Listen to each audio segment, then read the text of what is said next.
Yeah. So hello, everyone. I'm sure there's lots of you joining now. Thank you so much for joining our Pictas webinar and a lovely cold Saturday night here in the UK. So while everyone is joining, maybe you can just say where you're joining from. What's the weather like? I'm definitely missing the sunshine. There's a nip in the air and you can tell it's winter here. So send me some sunny thoughts and tell me where the sun's shining. Hi, Waddy. Hi, Tom. Oh, Tom's in the UK, so he's going to have cold weather as well. Hi, Dan. Oh, you've got a gloomy day too, Waddy. That's a change. Netherlands. Julia. Hi, Julia. It's dark and cold. My hands are freezing. My hands are freezing. I recognize these people. You do? That's really good. That's really good. Yeah. Hey, everybody. Oh, freezing in Munich as well. Sunny in Oregon. Oh, that's nice, Julia. Good morning from Jersey. Hi, Anders. Hi, Mark. Pierre Alfonso. Hello from Rome. That's lovely. Hi, Marcus. Hi, Travis. I hope I've caught everybody there. Okay, so welcome wherever you are in the world, and there's quite a few of you out there. Welcome to our Pictas webinar. This webinar is sponsored by Vero True Social. We are here with the super cool Ben Staley. Welcome, Ben. Hi, everybody. You probably already know Ben from his storytelling, filmmaking and photography. Ben classes himself as a filmmaker with a photography habit. He's also really active on Vero, so you can follow Ben on there if you're not already a member of Vero. We'd love to see you on there. It's friendly, it's welcoming, and it's a true social platform and community. So briefly before Ben starts, my name's Nikki and I'm part of the Pictas team, along with Harry and Matteo, who are also online today. We're active individually on Vero and also as Pictas. For those of you that don't know about Pictas, we are an engaging and supportive community of photographers, artists and creators. And we have a membership group, which you are all welcome to join. Matteo, membership director, will probably drop a link into the chat box so that you can have a look at our webinar, but also if you can drop in the link for Vero as well. So if anybody isn't a member on Vero, then they can join as well. So as Pictas, we have about 12 active hubs on Vero with all genres of photography and art, and we would love to connect with you there. So hopefully we'll see you soon. So a couple of important things about the webinar. If you've got any questions for Ben, please don't use the chat box. Please post them in the question and answer box, which you should find at the bottom of the screen. And Ben will answer the questions at the end of the webinar. Okay, so I'm going to hand you over now to Ben, who is going to give his presentation entitled, I Love Photographic Storytelling. So over to you. Thanks, Ben. Thank you, Nikki. And big thanks to the Pictas team and the Vero team. You guys are all awesome. And I appreciate having the support of communities like that behind me, or just to welcome me into them. So hello, everybody. I started thinking about what to talk about and how to start this. And, you know, I think the problem that a lot of us have with social media is it tends to be the highlight reel of your life. And that's kind of something that you don't find on Vero so much. It's more like, this is some cool stuff that I made, and it's more about connection and community and less about, look how awesome I am. So this isn't going to be like an hour of, look how awesome I am. Sorry. But I am going to tell you where I came from and kind of how I got to where I am and where I want to go in the future. And it's not all roses. I'm going to tell you about some tough stuff. I want to tell you about some awesome stuff, because I'm like everybody, like we are all kind of the star of our own movie, the movie of our life, right? And all of our lives, I think, are these mythological stories to us. There are these people in our lives that hold tremendous influence and power over us. And I'm talking people that we personally know. We all have dragons we have to slay.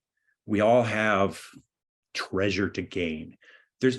Our lives are composed for ourselves of these seemingly mythological giant stories. That's the way I look at it. We're all trying to get through it. We're all trying to get down the road. So when I think about life, I'm a pretty visual person. If you don't know, you're about to find out. But so I see things in my head when I think about certain words. And when I think about life, I see two things. I see a road and I see a wheel. And I don't know if the wheel is rolling down the road or the road is going around the wheel. Somehow they're connected. Somehow they're attached. Exactly how is not obvious to me, but I see both things very clearly. And your life is definitely a road, and it twists and it turns, and sometimes it veers off, and sometimes it ends, sometimes unexpectedly, sometimes you see the end coming. It's different for everybody. The wheel keeps turning. And you'll notice in your life, there are patterns, okay? Familiar things happen, familiar experiences, familiar characters, familiar situations. Sometimes that familiarity tells you that you're going in the right direction. Oh, this is something that I recognize, and this is a sign that this is the direction I need to go. Sometimes that familiarity, that repeating of a pattern is telling you, you shouldn't be here. You've done this before. And which one of those it is not always evident, I have found. You may disagree. But I've definitely noticed patterns in my life, and I've noticed things reoccurring. And I've found strength and power and comfort, and sometimes a warning in those coincidences, in those reoccurring things. So I only realized, I think, in the last, honestly, the last few years, less than the last decade, how strange my life has been. And I never really thought about it that way, but it's really sort of sunk in the last few years. I've had a kind of a strange life. And I don't mean that like from I'm special kind of way. It's just, I've had a weird life. So I always just thought, well, that's just how it was, but it's been kind of strange, and it's not getting any less strange anytime soon. It continues to be pretty strange. I come from far away, almost like another century. And I didn't really contextualize this or really think about it deeply until recently. Let's get into this, huh? Let's get into this. Let me show you guys some pictures. What I'm going to do is I am going to tell you some stories. Where is this working? Hang on, let me get my technical stuff here working out here, and then I'll tell you what we're doing. Can we see this? There we go. I think I did it. And boom. Okay, is that working out, Nikki? Is that good? Let me know. I'm just unmuting myself. Yes, it's perfect, Ben. Okay, awesome. I did it. Believe it or not, I'm not the most technically savvy person all the time. I can do a couple things and I know a couple things, but I kind of just know enough to get by. Okay, so boom. Your life is a road. I'm going to tell you about mine.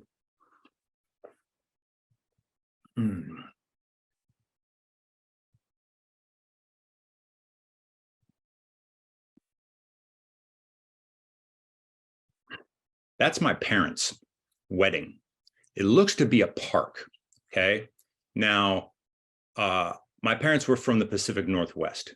That's my dad there on the right side. That's probably his best man on the far right. And that is a sketchy looking character. My dad's dad was a professional Major League Baseball pitcher. And so they were kind of well off. And, he played for a bunch of different teams around the country. And, I think they had money because he was a professional athlete. So they lived a pretty good life. In the mid 60s, my dad was going to college, I think, to be a school teacher. And he dropped out of college and joined the Marine Corps in the middle of Vietnam and went to Vietnam and as a Marine and did 4 years. And then he got out and he was kind of a mess. And he met my mom. My mom was a bit younger and they got married. My mom in this picture is probably 17, I think. My mom's dad was a tugboat engineer. So he traveled the world making a tugboat run, and he working on the engine. And he went all over the world hauling big barges across the ocean. He did that his whole life. He was a man of the sea. And I didn't know him real well. He died when I was in my early 20s. But, I grew up in Alaska, so I didn't get to see him very often. I wish that I could share what I have done later in life with him, because I think he would dig it, because I've spent a lot of time in the ocean. But we're going to get into that. So my parents met on the West Coast, the Pacific Northwest. They got married. It's the late 60s. In about 1970, they moved to Alaska. That's my mom. This is before I was born. They built a little cabin along a river. That's my mom. I think she is trapping rabbits. She's got leather pants. It's cowhide, or it's probably not moose leather. It's probably cowhide. She made those leather pants. My mom was very handy. She trapped those rabbits. And look at her. She's 19. There's my dad. His nickname was River John. He's carrying a bucket of water and coming up from the river. So they wanted an adventure. And so they moved to Alaska and started this kind of frontier lifestyle. Now, this is the early 70s. And the early 70s, all through the 70s, the early 80s, which were sort of my formative years, living in, outside of the major city, the major populated areas of Alaska would be Anchorage. There's a lot of people up there who went up there just to get away from the lower 48, to get away from a normal life. There were a lot of people in and out of my life when I was young who were criminals, who had past they didn't want to talk about, who were running from things, who wanted to start over, who wanted to create a new identity, create a new life, who didn't want to do things the normal way. And there were a lot of characters floating in and out of my life, friends of the parents, friends of the family, characters with strange nicknames and names that you knew were probably not their given Christian name. And people just kind of living at the edge of society, eking out an existence, hunting, fishing, trapping, doing whatever they could to get by. So my parents moved up there. They built a little cabin. My dad started building dog sleds, and here he is mushing a team of dogs. And he started, this is like in the early days of the Iditarod sled dog race, and he started building race sleds, and he built race sleds for some of like the early kind of well-known mushers and things. And him and my mom were very much in that sort of group of dog mushing and racing and that kind of thing in Alaska. That's the first known picture of me that I could find. I went through a shoebox full of pictures and pulled these out and thought I would share some of them. But that's my mom. She's 20 years old there, and that's me in her belly.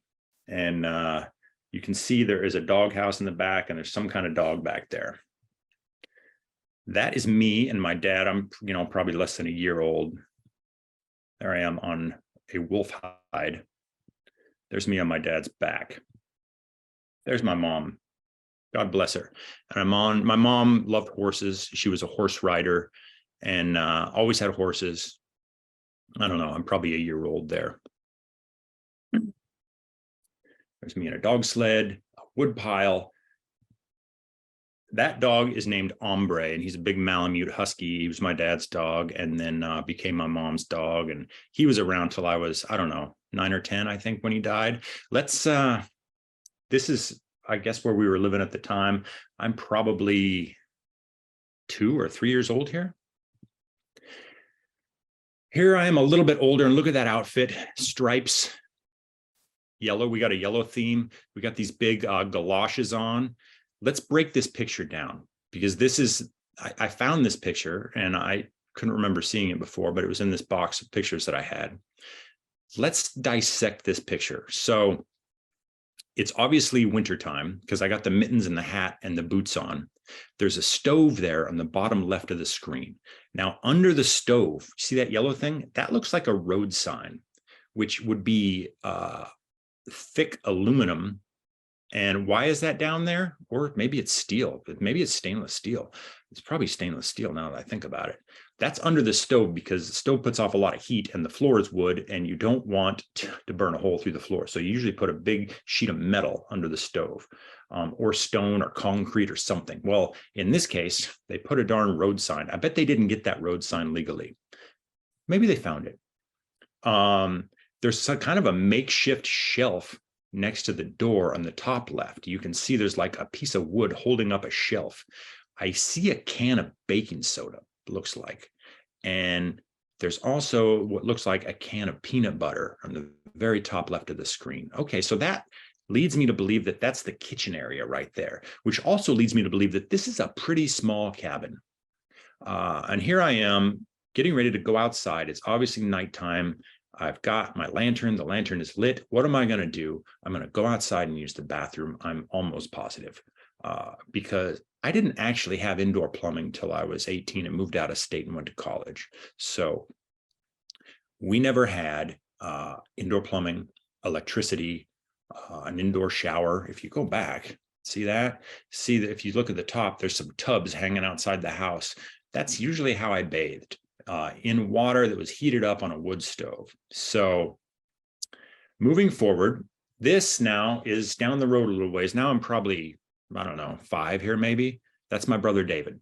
That's my dear little brother David. Me and David, some dogs, another little house. We moved around a little bit. There's me and David. Oh, we're getting too far ahead. Sometime around this time, my parents split up, and my dad moved off to McGrath. My mom stayed down in the Matanuska Valley area, where I mostly grew up, and remarried. And in the summers, well, in the last summer, the summer of 1979, David and I went to stay with our dad in McGrath all summer, and he was working there. And I remember that's kind of the first summer I remember. I'm 5 years old. David and I went off, and I remember our dad would work all day, and my little brother and I were about this age. We would just kind of run free in McGrath, which is this little village up in central Alaska. It's along the Kuskokwim River. We'd play along the river. There was some other little kids. We would run around. I do remember. Now, this is my first memory of watching a movie. And there was this tent, like a large army tent, and they had a movie projector in there. And it must have been 16 millimeter or something.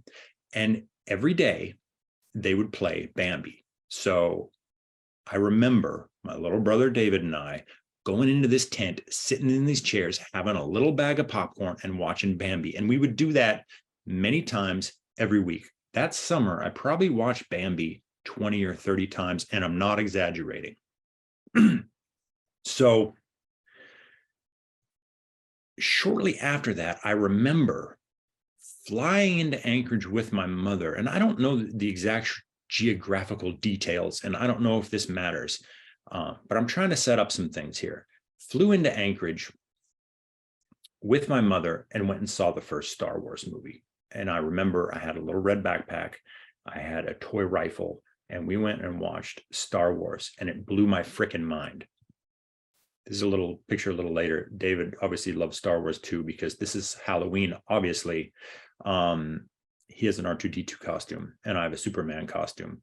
These are the vinyl kind that you get like in a bag at the drugstore. I was really proud of the Superman costume. I think this is actually first grade at somebody's house. That's not our house. So I'm pretty sure that's not our house. I loved Superman. And one of the other early movies I saw, maybe the third or fourth movie, was the Richard Donner Superman, which I loved. So as a kid, Superman was my favorite superhero, one of my favorite characters. I never really read the comic books or anything, but I loved that first Superman movie. Cut to 1980. With my mother, my stepfather, my brother David, and my young new brother Andy, we went into the mountains with a wagon, a group of horses, a couple dogs, and a couple other folks, another married couple, Mike and Cherry, who are friends of the family, Cherry's brother Monty, and one other guy, Zeke, who had a mule named Frank that you're going to see. So we went into the mountains on a wagon. We lived in teepees for like 2 or 3 months, the bulk of the summer, probably late May through, I don't know, mid to late August, till it was starting to frost out and it was starting to get cold. And we went up the highway, parked the vehicles, rode the wagon into the mountains, ended up going back like 50 miles, spent 3 months back there, living off the land, moose and caribou. You'll see in the teepee door there, those are panniers. Those are what you would put on a pack horse that would carry your provisions. Those probably went in the back of the wagon, and that would have like food and cooking stuff. You see my brother David and his cool black cowboy hat that he loved, and my other brother Andy, who's back to the camera, sitting there on the ground. There's Frank the mule. This is a camp somewhere, and we would just cruise into the mountains on horseback, pulling the wagon. Now, you can't see him. I don't have a picture of this horse, but there was this horse called Durward that was my stepfather's horse, and he was really a knothead. He was stubborn, and he was kind of spotted like an Appaloosa. He was a big old workhorse, and he would carry the teepee poles, and I would ride him. So most of the time I would ride him because there's just not room in the wagon. There's like 2 people can sit in the front. My little brother David could sit up there on top of the wagon, and then my mom would have to probably lap my brother Andy because he's so small. And then where would I go? I'm the oldest, 6, so I would ride on Durward. He's dragging behind the teepee poles. I remember one time we're going along through the tundra, and we see this big bull moose, and like a huge moose with huge antlers. And Durward was really stubborn, and it didn't like to listen to what I wanted to do. I couldn't really control him. And he just wanted to go check out this moose. And the moose was not really scared of us because we're going along, not making a lot of noise. It's just a bunch of people on horseback. And he had never seen horses before, probably this moose. So Durward goes right up to this moose. And I think I was starting to get a little worried. I don't remember what happened. I think the moose turned around and finally ran off when we got close enough. We eventually reached this place like 50 miles into the backcountry, which is called Horse Pasture Pass. And it's this big meadow. And that was the ultimate destination. So we got up there. You see the 2 teepees from the 2 families. There's the wagon on the left. We got up there, and I remember riding in late in the day, and there was a herd of a couple thousand caribou in the middle of Horse Pasture Pass. And we rode our little wagon train and horse train right through the middle of them, and they just split like Moses parting the Red Sea or something. It was this massive herd of thousands and thousands of caribou, the likes of which don't really exist anymore. I think even back then, this is 1980, numbers were probably already diminished from what they had been before, being overhunted and that kind of thing. Now there's far less, and there's more people running around. So I don't think there's big herds of game like that anymore. So we spent, I don't know how long we spent there, several weeks, maybe a month, maybe more, just kind of living there, riding horses around, exploring the creeks, that kind of thing. Another funny thing that happened is, the horses would have to be staked out. So what you do is you put a hobble on them, which is like a little collar that goes around one of their ankles. And then they have a rope, which is, I don't know, maybe 50 feet or 70 feet or something like that, 20 or 30 yards. And you stake it into the ground. And then the horse is basically tied there. And then they have this radius where they can eat the grass. There's tons of free food here. But you got to move them. You got to move them at the end of the day. You got to move them at the beginning of the day so they can have fresh grass. And so stake the horses out. That way they can't run away. And you're always moving the stakes and they get fresh grass. So the adults went to stake the horses, to move them. And I'm alone watching my little brother, Andy, and my brother, David. And I'm sitting in the teepee like you see there, although it's set in a different place. It's next to a creek. You always would try and put the teepees next to a creek because then you got a water source and you have drinking water. So I'm sitting in the mouth of the teepee and I look out the door. There's this gently downsloping hill and there's a creek. And there's my brother, David, facing me on the other side of the creek, washing his cowboy hat in the creek. And then I look, and directly behind him is a bear, a small bear, a very young bear, probably young enough to still be with its mother. And I'm 6, and I know what bears are, and I know how dangerous they are. I also know that the little bear is not as dangerous as the mom. It's the mom you got to look out for. So there's no adults around. I get up, I walk really slowly down the hill, and I reach out, I take my brother's hand, and he kind of looks up at me like, what are you doing? He turns around, he sees the bear, and I just went like this, very quiet. And we backed up the hill and back into the teepee and sat there. And the bear watched us the whole time, and he's just kind of sitting there. He had only been maybe 20 feet from my little brother. And he watches us, we go into the teepee, and then he just turns around and kind of ambles off. And I never saw the mother. The adults came back and I told them the story, and they didn't really believe it, but I knew it was a bear. The funny thing is, if you're living in a teepee all summer and traveling around in a wagon, you don't have a lot of possessions, okay? You've got like a cooking pot, maybe a cast iron frying pan. There's just a few things. You don't have a lot. You can't haul around a lot of stuff. So I basically know every single item that exists.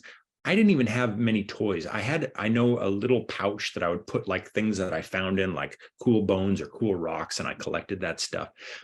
I had like a 12-inch $6 million man action figure that I loved. And I remember one time his head got too close to the fire and the side of his head melted, and I was really sad. Never got another one of those.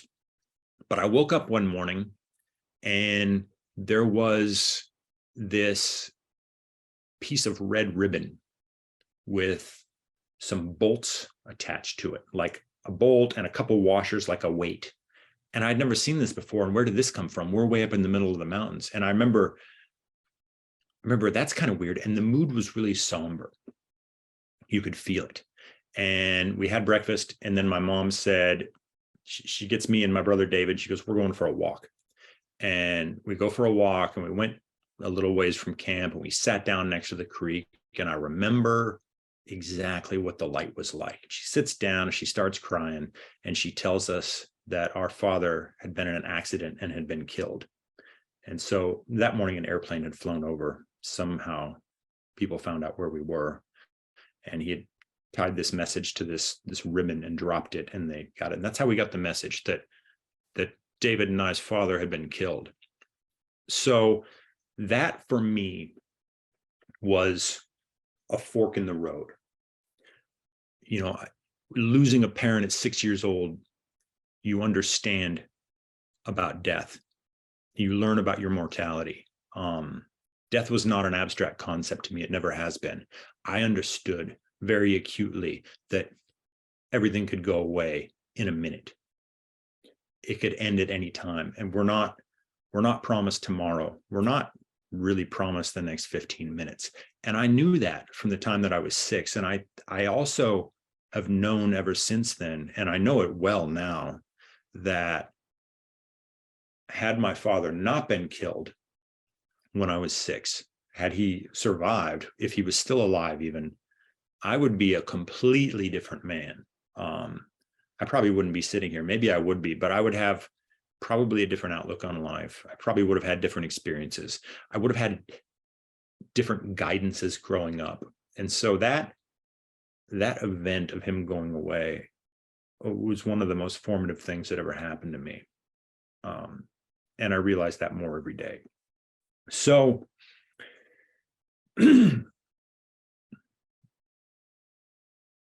but I want to back up and tell you the last real memory I have of my father was the winter before we went into the mountains. And him and my mom were already split up. My mom had remarried, and he came to pick up my brother and I and to spend the night with him or to spend a day or something. And I remember he picked us up, and I remember being in the truck with him, and he said, all right, we're going to hang out.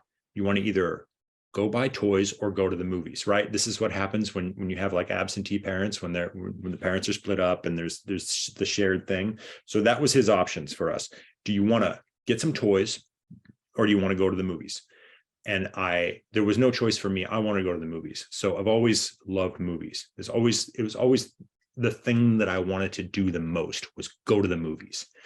So he takes us to a space movie, right? I'd already seen Star Wars at this point, and he knew that I love space movies. So he takes us to a space movie. This movie is Alien. And I don't think he knew what kind of space movie it was. So I saw Alien when I was 6 years old. And where Star Wars is a fantasy, is a fairy tale, Alien's very much a nightmare. But I loved it. And I remember the next day telling my mom about what I had done while spending time with my dad. And I remember her not being very happy when I told her about my favorite part of the movie was when it's revealed that one of the members of the ship Nostromo turns out to be an android, and he's a bad android, and they have to attack him. And they bash his head off with a fire extinguisher, and he's laying there, and there's the white goo coming out of him, like the white android blood, and his head is kind of severed and barely attached to his body, and he's basically telling him, you guys are screwed. That actor is Ian Holm, and that was the part that I remember the most about that movie. And Alien to this day is probably one of my top 3 films of all time. Star Wars is way up there too. So moving forward now, David and I grew up. Here we are. We used to just play outside all the time. We would collect antlers, and there we are with a couple of moose antlers that we have found. We had horses always, so there's us jumping off the haystack. That was a frequent. That's the playground, right? You get a bunch of fresh snow. You can jump off the haystack into some snow. There we are. I like that black and white picture. There's me a little bit older now in our cabin. This is my Luke Skywalker outfit. Yes, I liked Star Wars. It's pretty goofy. Here I am, probably 12 years old or something, or 13 or 14 maybe. I don't know, but I sure have a cool mullet. About the time that I was in junior high, we moved closer to civilization. I started before I had been going to doing homeschool by my mom, but when I turned, I think 12 or 13, when I got to 7th grade, we moved closer to town, and I went to public school, which was pretty tough because I was going to a larger public school. You know, there's a few hundred kids in it, and but we still lived way out of town quite a ways, and still didn't have electricity, still had a wood stove, still didn't have indoor plumbing. Now I'm going to school with kids that have all those things. Most of them have all those things, right? So they're talking about TV shows, they're talking about this and that. I don't have any of that. I'm living a completely different life. And those were kind of tough times for me, trying to adjust and trying to fit in with regular people.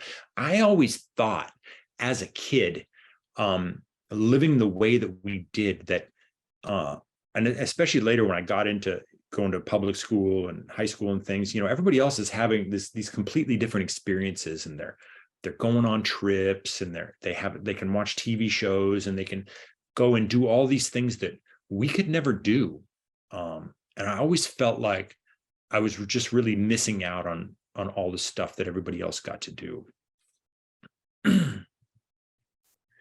Here I am a little older. We used to harvest salmon in the summer, and that's a king salmon. And we would go to this place we go to the Copper River, and we would dip net. You could harvest, I don't know, 25 or 30 salmon per family member. And we had a pretty big family, so we could harvest maybe, I don't know, 100 salmon or something or more. And my mom would cook them all up and can them, and then we would have salmon to eat all winter. There I am with my youngest brother, Danny. I'm probably in high school here. I'm probably a sophomore or a junior in high school. Here I am a little bit older. I graduated from high school, and I had a girlfriend my senior year, and she was from Louisiana. So she moved back to Louisiana. And right after high school, I had gotten into martial arts. And so I went to this martial arts camp in the mountains of Colorado above Denver. And I spent a week there. And then I went to Louisiana to visit my girlfriend, who I hadn't seen since we had been in high school. And I'd never been to the South before. I'd barely been out of Alaska. And Louisiana is quite a bit different than Alaska. And I remember it was July 1st, 1991. And it was my girlfriend's little sister's birthday. She was, I don't know, she was turning 14 or something. And girlfriend had this little Ford Ranger pickup truck. And so I was driving. We took her sister to the mall to go shopping for her birthday. And we watched Terminator 2, actually. That was the weekend that Terminator 2 came out. So we watched that. And I remember leaving the mall. And I remember vaguely getting into her pickup truck. And then I woke up in the hospital in pretty bad shape with tubes in parts of my body. I didn't know they put tubes. And I have this little scar right here on my temple, which I don't know if you can see it. And I have other scars elsewhere here and on my leg. And they're not too bad, but they're there, and they're bigger and they're more noticeable. What had happened was we left the mall, and I was driving the truck, and we're on the freeway, the I-20 freeway. Even number freeways go east to west. So we're on the I-20 freeway headed east, and we were behind a dump truck, and I was going to pass the dump truck. Dump truck lost a whole bunch of gravel off the side of the road, and that made the truck that I was driving spin out. It went off the side of the road, and it flipped over a bunch of times, and I was ejected from the truck. Apparently not wearing a seatbelt. And I was, my girlfriend climbs out of the truck. I'm like 30 feet away, stuck between two trees. She thought I was dead. And her sister's in really bad shape, so she attends to her sister, which is what she should have done. And come to find out, I wasn't dead. I didn't even break any bones. I bruised my ribs really bad. I bruised my lungs. I had a pretty good cut in my leg, had some scratches and some road rash. But I didn't even break any bones. I should have died. I was ejected out of this rolling truck from this highway accident. And that was a big moment for me of realizing another kind of wake-up call, going down this road, and out of nowhere, boom, in the blink of an eye, it can all go away. And it almost did. And there's no real reason I should have survived that. We were, I think, a week later, my girlfriend's family at the time, they're Southern and Pentecostal and very religious, which, so, I'm staying with them and I have to do what they do. So I go to church, and this woman came up to me crying, and she grabbed a hold of me, and she tears streaming down. And she starts telling me how God had reached down and picked me up out of that truck and set me down, which it sure didn't feel that way. And, I don't know what that means. And people interpret things in different ways, and they they try and find understanding in different ways of what happened. I don't think that way, but I think something happened. And I think that it was no accident that I survived that, because by all accounts, I should not have. I don't think those things are random. So let's fast forward. Oh, I continued with the martial arts. There I am, actually back in Denver at a tournament getting my ass kicked. I started climbing, and winter climbing, because it's in Alaska, it's winter a lot of the times, and there's great winter climbing. That's me at probably 22. That's me in the Alaska range. I spent much of my early 20s just fanatical about ice climbing and mountain climbing and that kind of thing. And that's when I first started thinking about photography and thinking about how I wanted to kind of capture these things that we were doing in these moments. And I had no skills. And then, because we would go out and we would attack these climbs and these big frozen waterfalls and things. And I wanted to find a way to capture those experiences. I saved up all the money I had. And when I was 23, I bought a high-8 video camera, tapes, and it was small. I still have it somewhere, but it's about this size, and started filming as much as I could when I wasn't climbing, or we would bring somebody else, we'd hand them the camera and we'd go out and we'd film all these things. When we went into the mountains, we would always bring the camera. I had like 2 batteries, so you had to, if you're living on a glacier for 3 weeks, and you have only 2 or 3 batteries, you have to use them very sparingly because it's cold. But that was the first time I started filming things. And I had always wanted a video camera. It was always kind of like the coolest thing, the toy that I wanted. So as soon as I could afford one, I got one, and it was kind of my favorite toy, and I became pretty obsessed with it. And about the time that I was 25, I had I'm skipping ahead a little bit, but I just decided I want to try and make a living doing this. I love movies and I love filming things, and I want this to be my job instead of the kind of crap that I was trying to do. Here I am at 23 or 24. When I was climbing, I was pretty obsessed with climbing too, and I wanted to do more of that. I just couldn't afford it. I was doing as much as I could afford, and I had this friend who'd commercial fished. So all this is going to tie together later. But I had this friend who, he would go away in the summer and he would commercial fish for salmon, and he'd work for 2 months and come back with like $30,000 or $40,000. And that was like twice what I was making in a whole year. And I thought, man, if I could just do that, I could take the rest of the year off and I could climb anywhere I wanted, and I could film things, and I could just live the life that I wanted. So he brought me out with him, and I worked on boats for 2 years, and I made 2 summers. I made hardly any money. Like, they were the worst fishing years in recorded history at that point. And I was like, well, I guess this isn't the option. And so the following summer, I said, screw this. I don't know anybody. I don't have any real skills. There's no YouTube back then. There's no way to learn unless you want to go to film school, and I couldn't afford that. So I said, screw it. I'm going to sell everything that I own. I'm going to move to California, and I'm going to learn how to make movies. That is my brother David and I, the first summer that I lived in Los Angeles. And that's actually funny. I put this picture here because he came to visit me when I moved to LA, and we went to Six Flags Magic Mountain, which is just north of LA, like 30 minutes outside of town. It's a big amusement park. And that it's in the town of Santa Clarita, which is actually where I live now. I lived in Hollywood for, I don't know, 7 or 8 years. And now I live out here with my wife, and I like it way better than the big city. But the big city is real close. So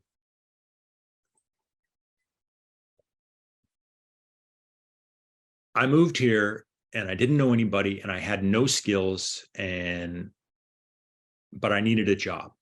So I went to, I had worked in some bars in Alaska, and someone recommended, I went to the House of Blues right in the middle of Hollywood on the Sunset Strip. And I walked in there and I got a job. And the guy that hired me was named Barney Holm, and his dad was Ian Holm, who was the actor in Alien that got his head bashed off with the fire hydrant, or the fire extinguisher. So for me, that was one of those, I didn't even realize it till later, but for me, that was the wheel coming around. And that was this weird little coincidence that meant that I was moving in the right direction. I started meeting people. I started borrowing cameras. I started filming things. I started writing things. I started trying to take pictures. I started trying to do animation. I wanted to do it all. I wanted to play with the tools. I got a little bit of money. I bought a better computer so I could learn how to edit. I would get better and better cameras. I would be like, hey, I'll shoot your little scene in your acting class.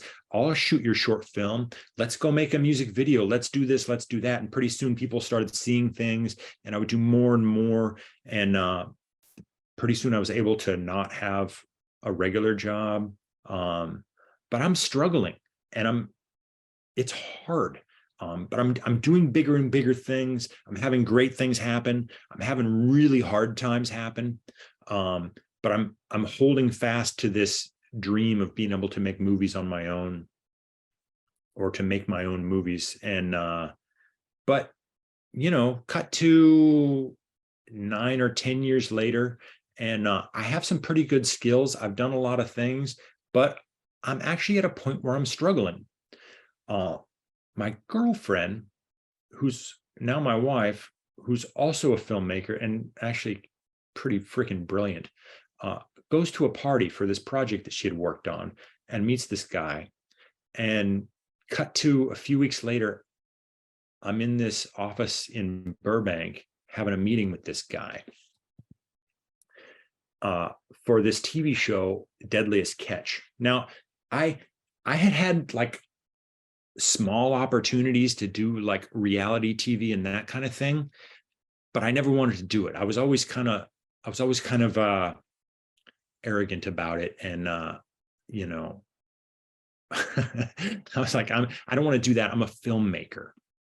So, but I needed a job, and this guy's sitting there and he's going, all right, buddy. So he looked at my reel. The reel's pretty good. And he's going, okay, buddy, you don't know how hard it is out there. And I was like, kind of biting my tongue going, okay, I don't think you really know where I'm from.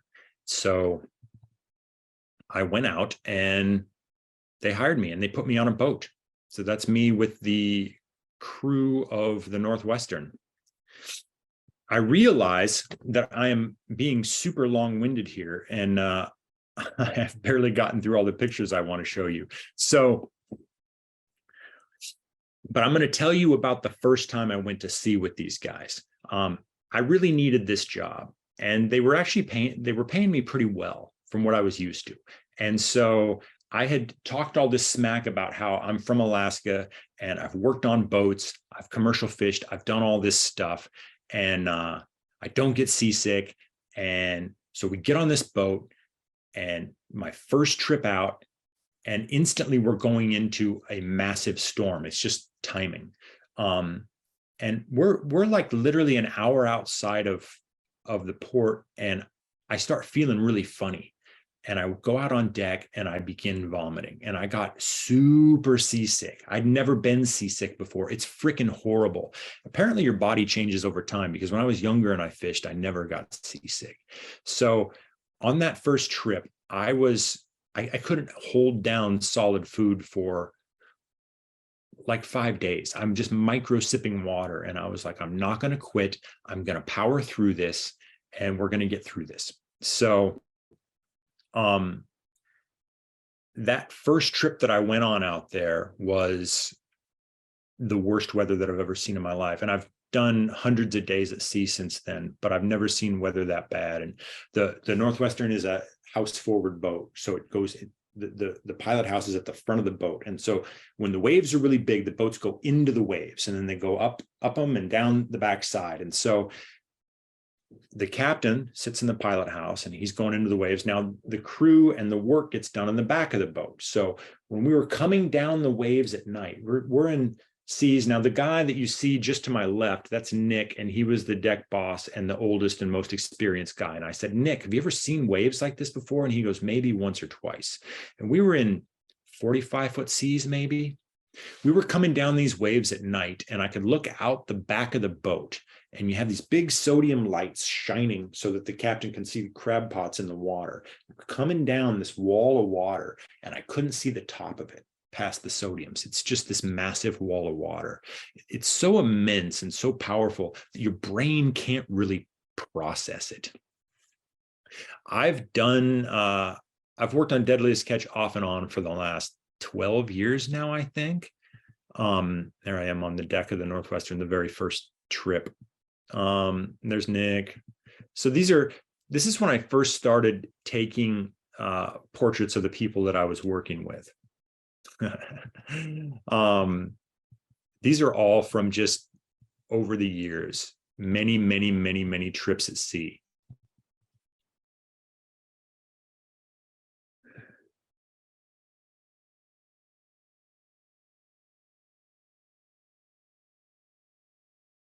I have all these pictures here of my friend Nick, because Nick's not with us anymore.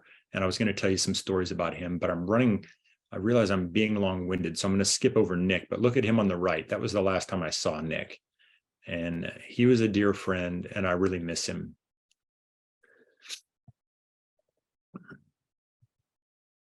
These are some pictures from last fall. It was cool, last fall, like 2 months ago.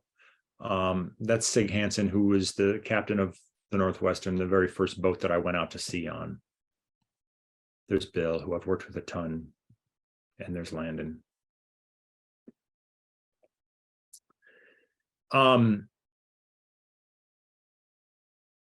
Hey, Nikki, should I keep talking, or how many questions do we have? Should I do some questions, or should I keep telling some more stories? Because I realized I've been kind of long-winded. What's the consensus? Help me out here, Nikki. I'm fine, Ben. We've got a couple of questions for the end, so you carry on. Okay, cool. Have a swig of tea and carry on. Okay, good. Great. Thanks for hanging in there, you guys. So I didn't want to do this reality TV thing, but I found that like doing this outdoorsy stuff in these tough environments really suited me. And I was pretty freaking good at it. And I credit my childhood for that. Like I'm not the smartest guy. I'm not the strongest guy. I'm not the fastest guy. I'm not the most talented guy at all. But if I don't want to quit something, you're going to have a hard time making me. And I have a high tolerance for discomfort. And so I found that I could go into these places and these environments that other people found challenging and do a pretty good job. And beyond that, I found that I had a pretty good knack at relating to these people in these different environments, in these different situations. And so I was able to pull stories out of them pretty successfully. And so this kind of led me down this other career path that I had not ever imagined, had not ever thought of, but people just kept kind of wanting to hire me. In 2012, I was asked to go to Siberia on a scouting mission. And I basically plotted the course. Now, I flew over there with a producer. It was just me and one other person, my friend Sheila, a female producer, very brilliant. And I actually plotted the course that we needed to take. And we were going to do an exploratory mission for the History Channel to kind of see if they could make a show similar to something like Ice Road Truckers, but in Siberia. So they sent me and they sent her, and we're just going to go there for a couple of weeks and explore and see what could be done. And we hired these two guys. This is our fixer on the left, Slava, and our driver on the right, Peter. And that's Peter's van. So we partnered up with these guys. We get in Peter's van and we did a 1,500-mile journey across frozen northeastern Siberia through some of the most sparsely populated areas on the frickin' planet. I don't know that I'll ever go back to Russia, or Siberia, but I'm glad I went once.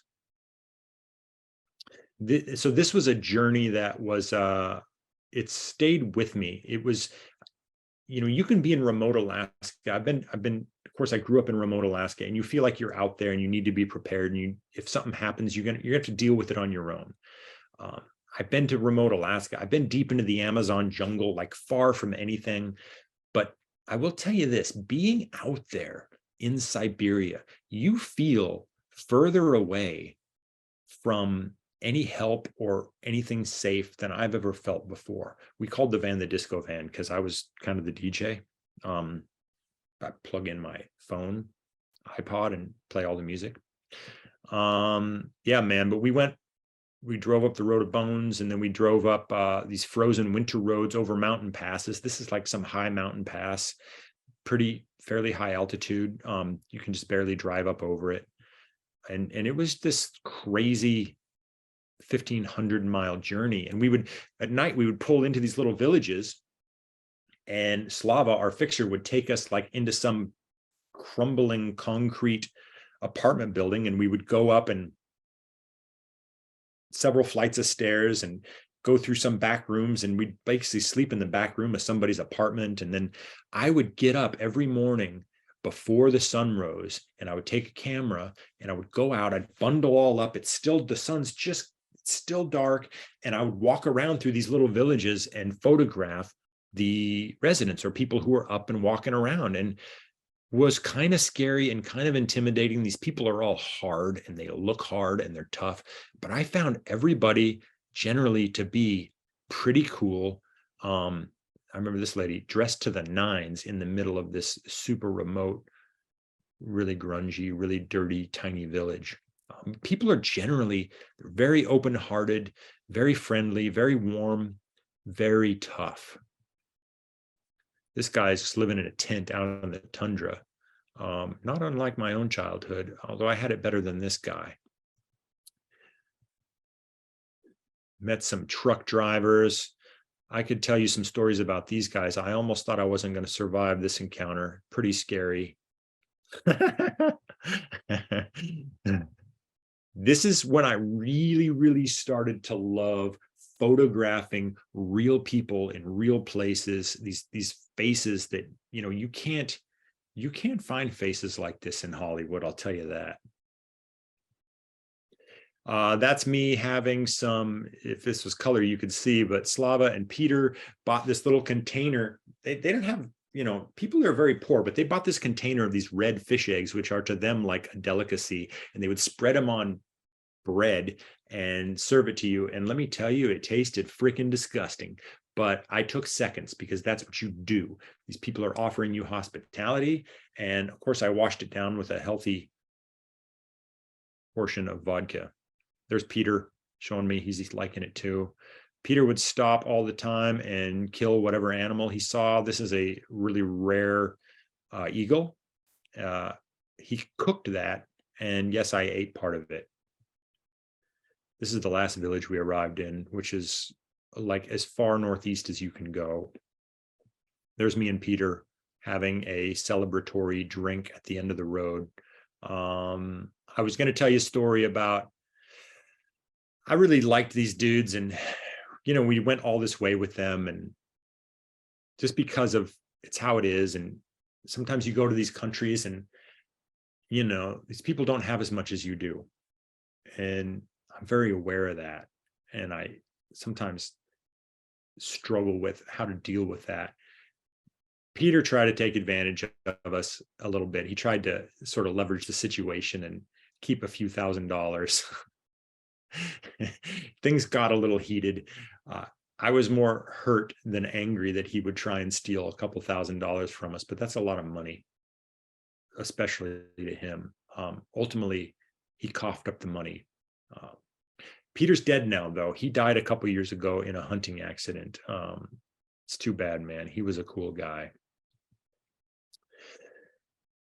After that, I started doing more outdoorsy filming in more intense environments. I worked with a lot of law enforcement people. I worked yeah, a lot of law enforcement, a lot of sketchy situations, a lot of very, very remote situations. And that's what I've largely been doing ever since. And in the meantime, here's my brother David. About 10 years ago, there's me and Dave having a beer. In 2013, I was sitting on my patio and I got a strange phone call. And so I let it go to voicemail like I usually do, thinking it was either spam or I just want to see who's calling me from this number that I don't recognize. And when I got the message, it said, if you're the brother of David Phillips Staley, you should call me back. I'm such and such at such and such hospital. And so alarm bells started going off. And I called her back. And my brother had been at a music festival in Northern California with his girlfriend, Angela. And they were driving back and they had a box van with a bunch of their stuff in it from this festival. And a friend was driving the van. And David and Angela were sitting in the back of the van on a jump seat, I guess. And the guy driving it went off the road and lost control, and the van flipped over and David was thrown out. Not unlike the accident that I had had more than a decade earlier, more than 2 decades earlier. So David was banged up a lot worse. And my wife and I immediately, I'm on the phone with the hospital. I said, do I need to come right now? She goes, you need to come right now. And so I'm signaling to Danny, get us 2 tickets to Oregon. And about 3 hours later, we landed. And, David was in pretty bad shape. He had broken his back. He had broken some lungs. They had cut out his spleen. But the big problem was a swelling in his brain. He had slammed his head into the ground or into something really bad, and his brain was injured. And so for a long time, David was in a coma, and he had a feeding tube. There's my mom with David. And we didn't really know if he was going to come out of that, if he was ever even going to come out of the coma, or if he did, if he was going to be anything more than a vegetable. He started slowly showing signs. This was a pretty dark time for the whole family.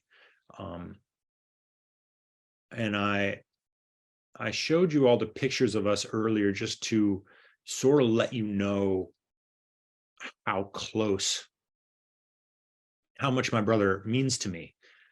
But he's an amazing human, has this amazing ability to fight. And cut to now, we're going to come up on the 10-year anniversary. David's quality of life is fairly good. That's us 2 months ago at during my birthday. We had dinner in Santa Monica at a nice restaurant, and he was in LA, and it was great. He has had a traumatic brain injury, and he's lost the ability to use most of the right side of his body, and he can't really speak. But his wife Angela is his full-time caretaker, and she takes excellent care of him. And he is his quality of life is really good. But more importantly, David has this amazing ability to stay positive and to fight through it. And he has dark times. He was this amazing, talented, vibrant, energetic man, and boy too. But he's fought through it all, and he's continuing to fight every day, and he's still continuing to make strides. Oh yeah, there he is, fist bumping Seal. I did a project with Seal, and David was able to go to the gallery opening. I couldn't make it, and Seal's showing him some love. I'll come back to that later. I'm going to share some pictures from Africa from 2 summers ago. These are not, by the way, like my portfolio images. These are just snaps of people that I saw. And I put this in here because I'm goofing with these young ladies because they don't want their picture taken. And I'm trying to have some humor with them and trying to get them to open up. And I like to do that with people and to have a sense of humor. Look at this beautiful woman. She was amazing. I'm going around now. I found myself going around the world all the time and meeting all these different people. And many of them, especially these folks, don't speak English.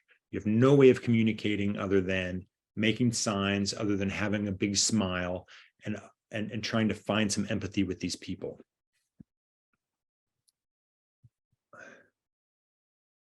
This guy's selling rats that he collected, cooking them over a fire. But I love these faces, and I love trying to capture all these people in these different places.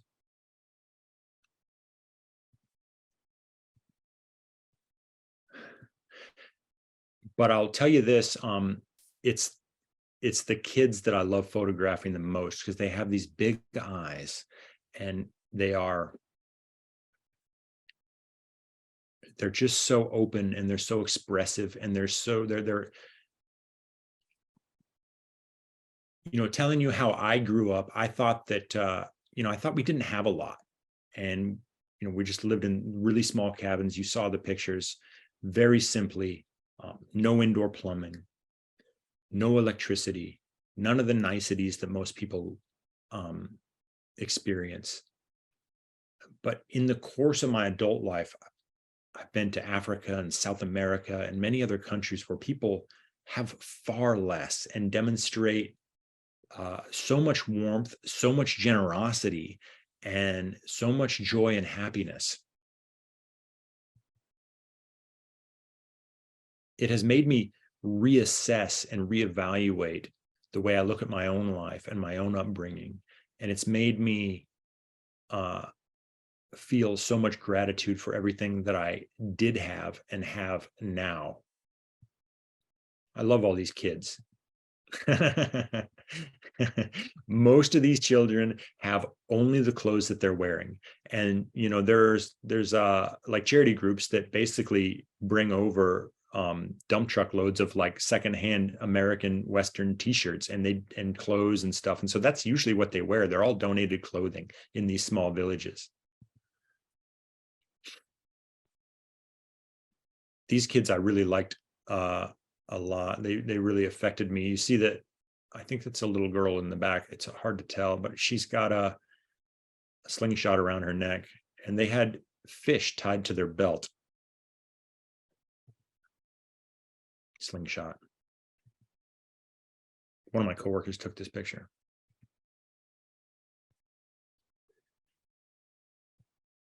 The reason I went to Africa was to do to film a rescue operation of trying to relocate these wild elephants to a protected game preserve so they would not be poached and killed. And I'm going to skim through this story a little bit so we can get to the questions, so this doesn't take all day. But here's some photos from that I've never shared before. This was the real mission in Africa. And these are some of the workers that were actually part of this company that relocates these massive animals. There's a ranger. His job is to kill poachers if they're trying to poach elephants. Helicopter pilot. I got to fly around in a helicopter, and there's two helicopters. One of them has a vet in it, and he's hanging out the door, and he has to dart these elephants. I'm in the other helicopter, which is helping herd them. And so we're flying very low, sometimes only a few feet off over the backs of these elephants, and herding them into position, because you don't want to dart them just anywhere. You have to dart them near a road so the trucks can come in and actually pick up the elephants. So elephants, they want to go where they want to go, but sometimes it would take an hour or more just to get the elephants into a spot where they could then actually dart them, so they would actually be able to get in and rescue them and put them in a truck before they woke up from the anesthetic. There's me. I did take a selfie. I'm in the back of the helicopter filming. There's some giraffes. There's a family of elephants that they're trying to target. this is the cage that they would put the elephants in. There's an elephant that they've darted. They pick him up with a crane, put him on the back of a truck.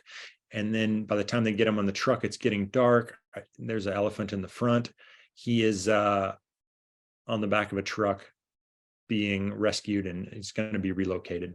So they take him, and then they put him inside of this cage, and then they'll drive him 300-400 miles away to this big, massive preserve where there's no poachers, and the elephant can live out its life and survive.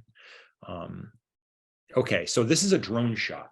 I'm going to tell you this story real quick. That's me in the bottom left. Now, on this mission, I'm not a camera guy, okay? There's like a host, there's 2 camera guys, and then there's me, and I'm the producer, which basically means I'm the director. So I'm directing this little episode we're trying to make about rescuing these elephants.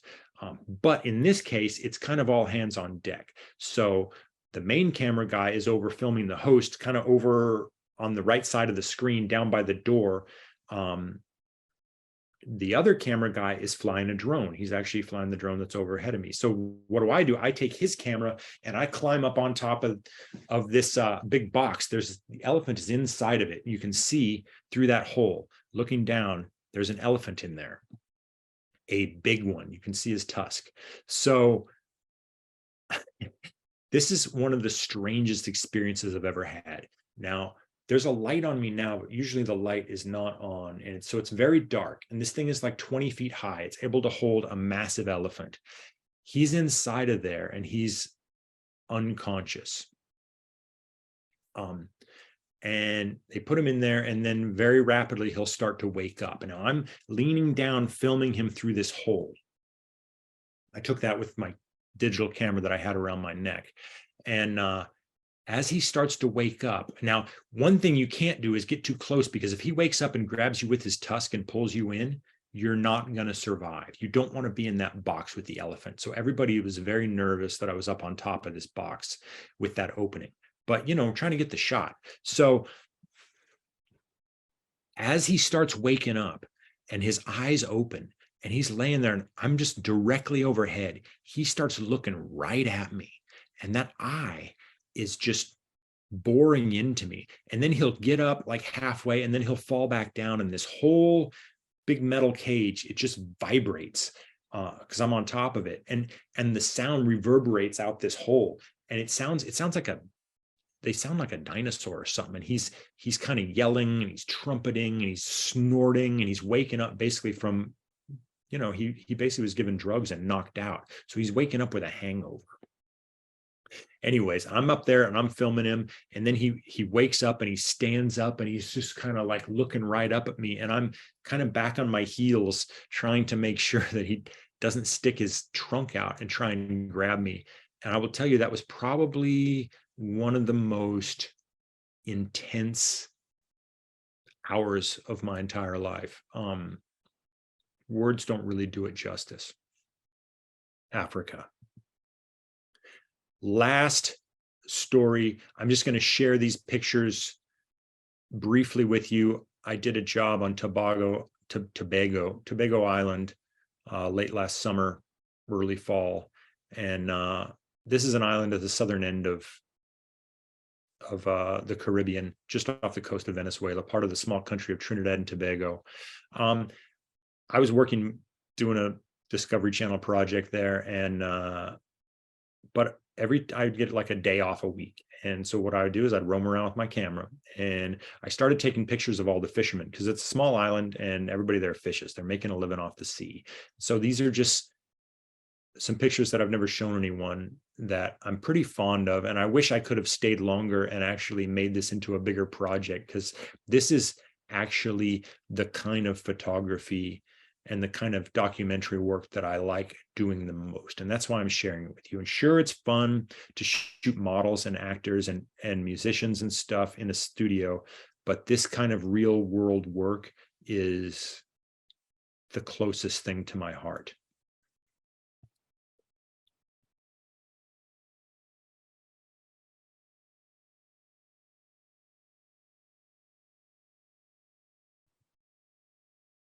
Guys cleaning fish along the beach.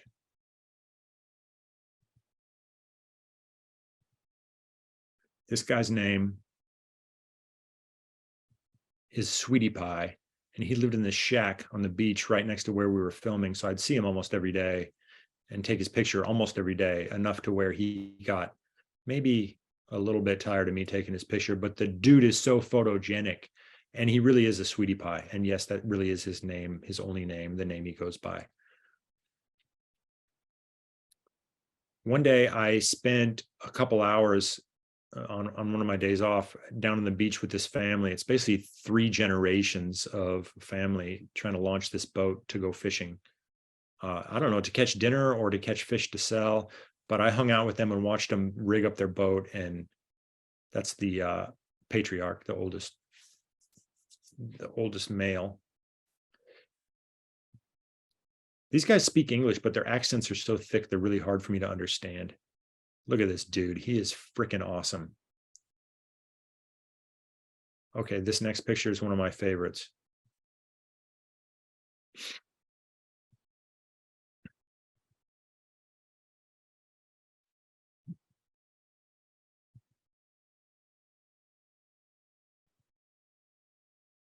I did put the camera down and help him push this boat for a little bit to get it over the hump into the water.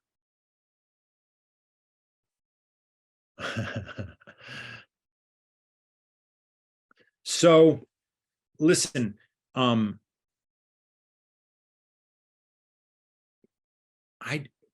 in closing,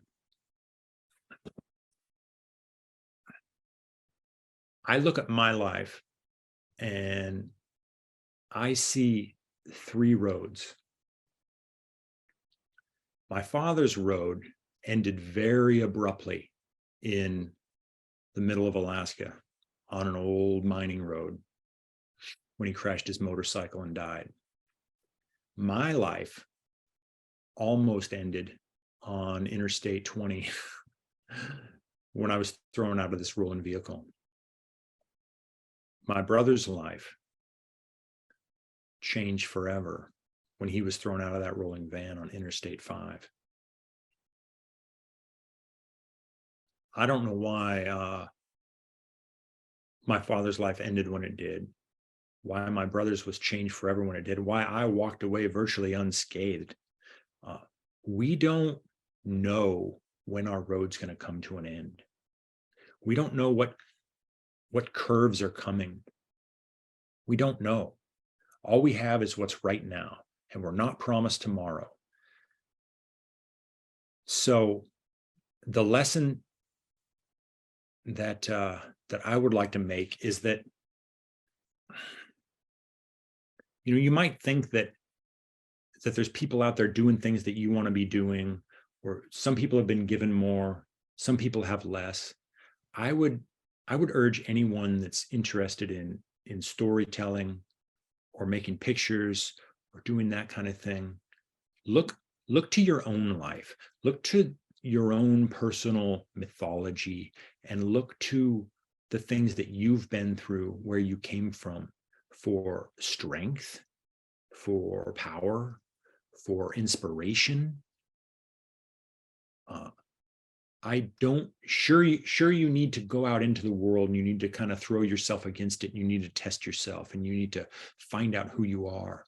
But for me, in the times that it was the toughest, and it's basically, it's where I came from that gets me further down the road, so to speak. That's what I've got, you guys. Let's do some questions. Thank you so much, Ben. I could seriously listen to you all day. At the beginning, you mentioned connection and community, and that's so important to both Pictas and Vero True Social. And then describing the road and the wheel, and the patterns and the signs, it really resonated with me. And then sharing the really personal moments, like the awareness that you got from your dad dying and the accident you survived, talking about David and the coma. I think things that don't often get talked about, and yet they're a huge part of life, kind of like light and dark moments. I think there's a reason why stories are really important to us. and you can see how life shapes us into the person that we are, and how like our reactions are key to who we become. So, and a really truly heartfelt thank you from me, Ben. I'm sure everybody's really enjoyed it. I just wanted to say something before we started the questions. So I'm just going to ask you a question now from Waddy. So Waddy's saying to you, tell us a bit about your experience with Netflix. The series Pirate Gold of Adak Island. I hope I've said that correctly. Okay, thanks, Woody, and thanks, Nikki.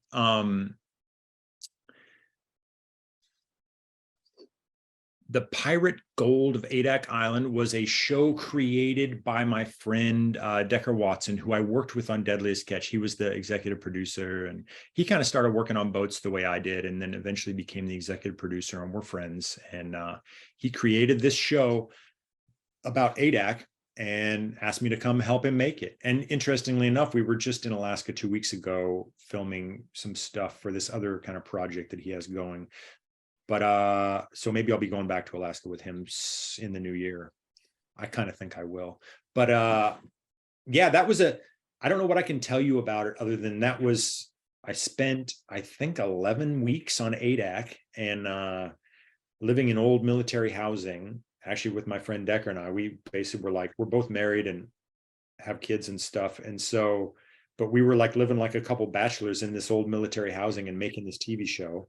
And I think the rest of the crew was having a tough time, but him and I were just kind of like, we were cooking good food every day and then going out, and I was going out and exploring all the time on my days off. And that was a really good experience for me.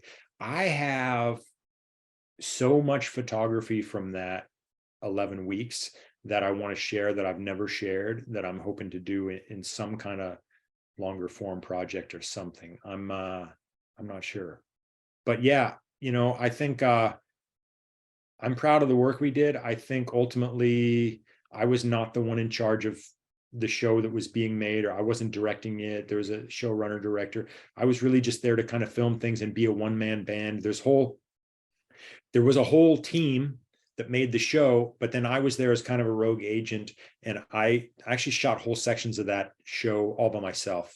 There's part when some of the cast members go off and camp out on a remote part of the island, take a boat trip. I did that all by myself. There's whole sections I shot alone, which was fun. That's kind of what I like doing the most, and what I specialize at is kind of going out and without a crew and being a crew of one. I don't know. I think the show, I'm not embarrassed by the show. It's not the kind of TV that I like to watch or anything, but I sure had fun making it. That's awesome. Waddy's got another question for you. How did you hear about Vero? How did it start? What was your first impression? I heard about Vero, I think because of my friend Mark Twite, who's on Vero. You should follow him, who's a brilliant photographer. I think that's how. And so I got on Vero in the very early days, and when it was very, very small. I love Vero. I think if you guys that did not come over from there should definitely go check it out. I think what Eamon and the whole team are doing is pretty awesome.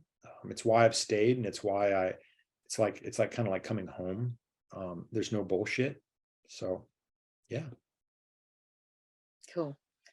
A question from Marcus Ong. What lens do you use for the black and white portraits? Oh man, I use so many different lenses. Like,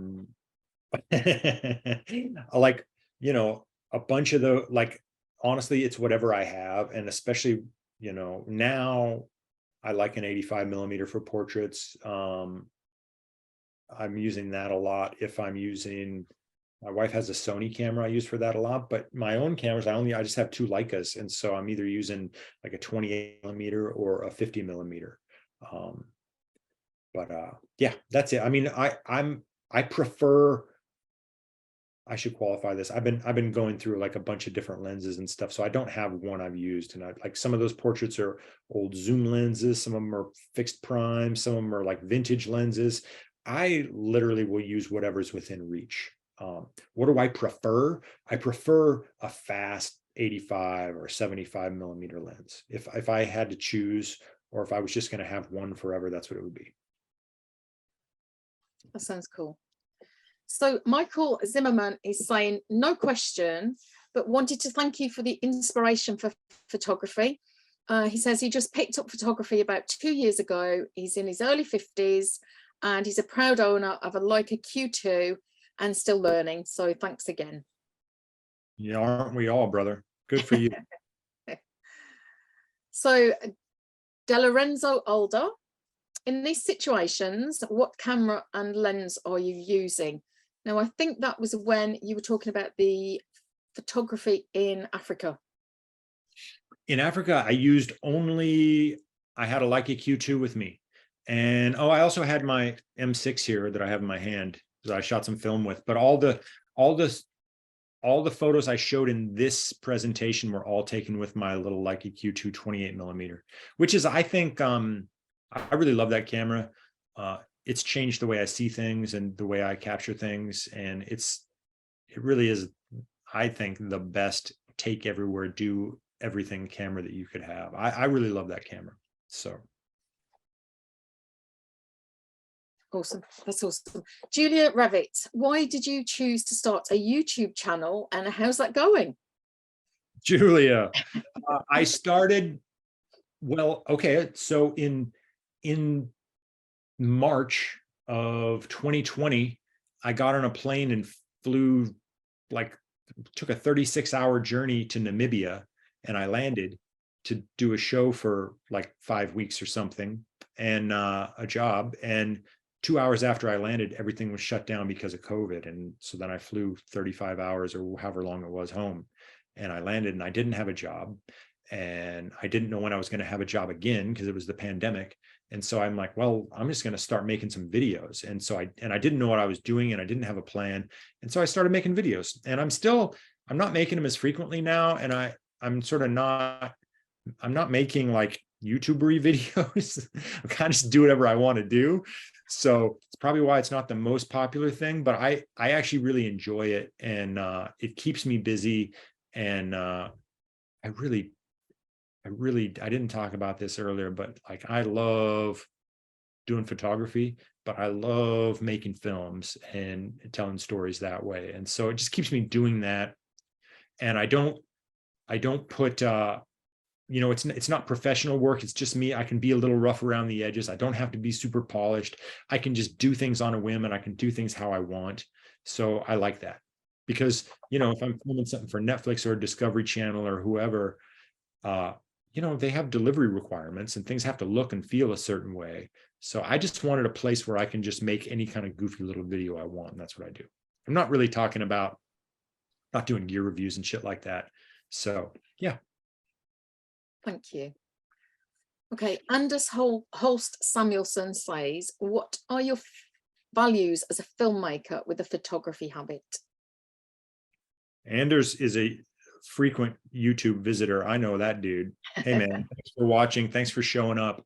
Appreciate you. What are my values? Boy, I mean, that's pretty heavy, man. Treat people like you want to be treated. I think, I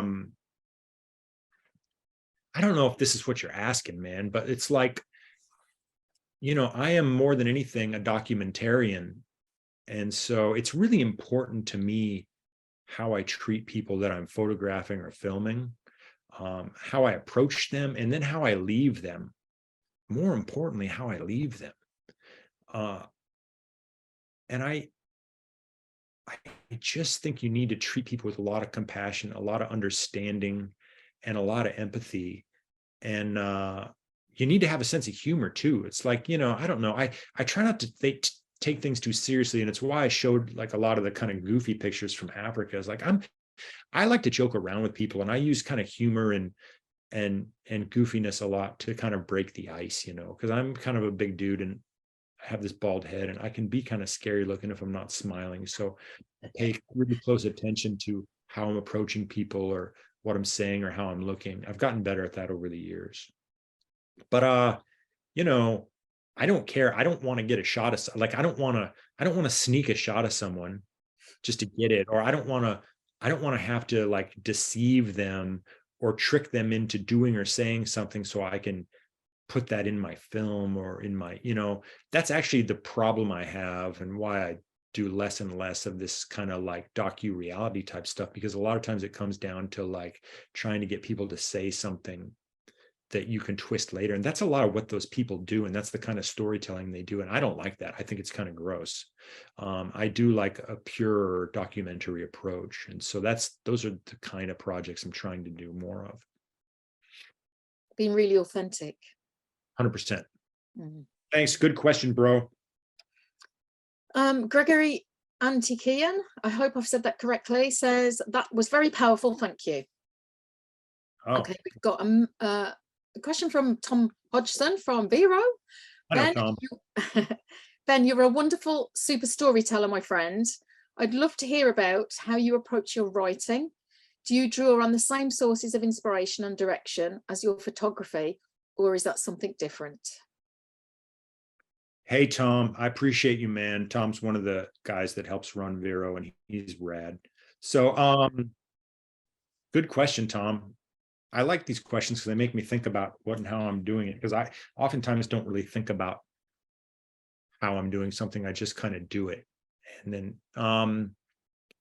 how do I approach my writing? I'm writing a thing right now that I'm pretty excited about. I'm writing a screenplay right now, and it's set in Alaska. Actually, it's the first time I've tried to write something set in Alaska.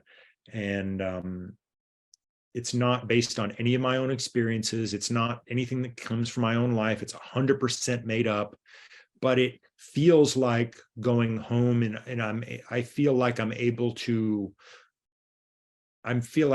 just write, and I just know how things should be said and what they should look like and how they should go, just because it's something that I imagined could happen and might happen and may have happened.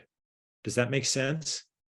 Does that answer your question? I'm pretty excited about this. Yes, I take a lot of pictures, and yes, I'm doing some stuff for Discovery Channel and things, but I moved here to make films, and that's still the dream. And I had the opportunity to work on a film this spring for an Oscar-winning writer-director, and shoot some second unit for him. And I'll talk about that on Vero when the time comes. But I'm really, what I want to do more than anything is direct films. And so that's where I'm putting all my energy right now. That sounds awesome. I know Tom's a writer as well, so that was an interesting one. Yeah. De Lorenzo Alda, thank you. Nice presentation and different perspective on the art of photography. I hope I'm getting everybody's names right. So Filippo Dordoni, how much of Alaska is in your picture taking? How much of Alaska is in my picture taking? I've missed a question. I'll come back to it. Okay. And hey, if you're having trouble saying somebody's name, you're probably not the first one. So if you have an unusual name, like people, you have to live with that your whole life. Like people have been calling me Ben Stanley my whole life, and there's no N in my name. Oh no. So it's like, yeah, I feel bad if I screw up somebody's name, but like, if you have an unusual name with a lot of syllables, most people screw it up. That's just the way it is. You can blame your parents. Anyways, how much of Alaska is in my photography? I don't know. Probably a lot. I think the way I see things is a result of how I grew up and the things that I saw when I was younger. And that's all photography is. We're just reflecting back how we see things. I missed a question before. It's from an anonymous attendee. What are you working on next? What am I working on next? I'm writing the screenplay. I'm gonna go back to Alaska right after Christmas and shoot a special episode for Deadliest Catch. I'm probably not going out on a boat. I'm doing some stuff.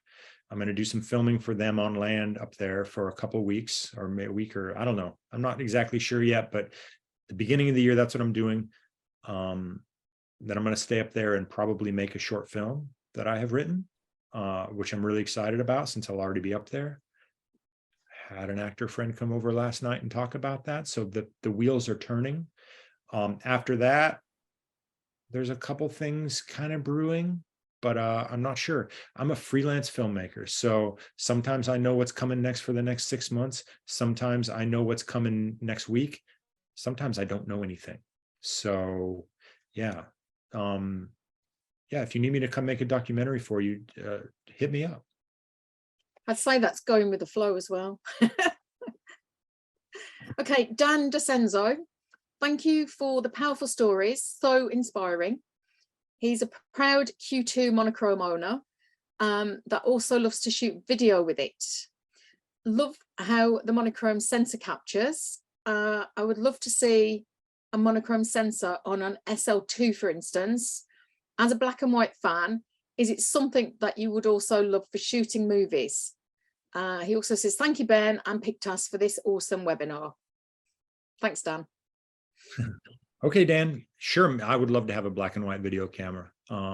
Yeah, Red makes some black and white monochrome censored cameras, and actually had a conversation the other day about maybe doing something with one of those. So yeah, I would love that.